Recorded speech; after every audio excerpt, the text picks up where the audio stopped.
दोस्तों, बिजली पैदा करना एक पेचीदा अमल है और आम तौर पर पावर प्लांट में बड़े पैमाने पर किया जाता है। लेकिन अगर आप मुफ्त में बिजली पैदा करना चाहते हैं तो काबिल तजदीद तवानाई के ज़राए इस्तेमाल करने के कुछ तरीके आज मैं आपको बताऊंगा। दोस्तों, सबसे पहले हम नाम लेंगे सोलर पैनल का। सोलर पावर, आप अपने घर पर सोलर पैनल लगाकर मुफ्त बिजली पैदा कर सकते हैं। सोलर पैनल सूरज की रोशनी से बिजली पैदा करते हैं और सोलर पैनल की तनसीब के लिए इब्तदाई सरमायाकारी की ज़रूरत होती है, लेकिन तवील मुद्दत में आप बिजली के बिलों में बचत कर सकते हैं। दोस्तों, दूसरे नंबर पर है वाइंड पावर। वाइंड पावर हवा की तवानाई को वाइंड टरबाइन के जरिए बिजली में तब्दील किया जा सकता है। अगर आपके पास काफ़ी जगह और हवा की काफ़ी रफ्तार है तो आप वाइंड टरबाइन लगा सकते हैं। तीसरे नंबर पर है मैक्रो हाइड्रो पावर। अगर आपको किसी छोटी सी रद्दी तक रसाई है तो आप माइक्रो हाइड्रो पावर सिस्टम लगाकर इससे बिजली पैदा कर सकते हैं। इसके लिए सरमायाकारी के साथ तकनीकी इल्म की भी ज़रूरत पड़ेगी।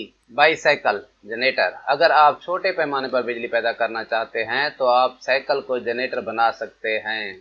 इसमें आप पैडल मारते जाएंगे, मैकेनिकल एनर्जी बिजली में तब्दील हो जाएगी। Thermo electric generator. Thermo electric generator गर्मी की तवानाई को बिजली में तब्दील करते हैं। अगर आपके पास हरारत का जरिया है जिसे लकड़ी के चूल्हे, तो आप थर्मो इलेक्ट्रिक जनरेटर से बिजली पैदा कर सकते हैं। 6 नंबर पर है बिजली पैदा करने वाला सोलर कुकर। कुछ सोलर कुकर में बिजली पैदा करने की खसूसियत भी होती है। आप सोलर कुकर से खाना पकाते हैं और इसके साथ बिजली भी पैदा कर सकते हैं। दोस्तों, 7वें नंबर और आखिरी नंबर पर है रिसाइकल शुदा पुर्जे। बाज़ औक़ात आप ज़ाया इलेक्ट्रिक पुर्जों का इस्तेमाल करके छोटे पैमाने पर जनरेटर बना सकते हैं, लेकिन इसमें तकनीकी इल्म की भी ज़रूरत होती है। दोस्तों, मेरी वीडियो आपको अच्छी लगी है तो मेरे चैनल को लाइक करें, सब्सक्राइब करें और बेल का आइकन दबाना मत भूलें ताकि मेरी नई आने वाली वीडियो आप तक पहुँचती रहे।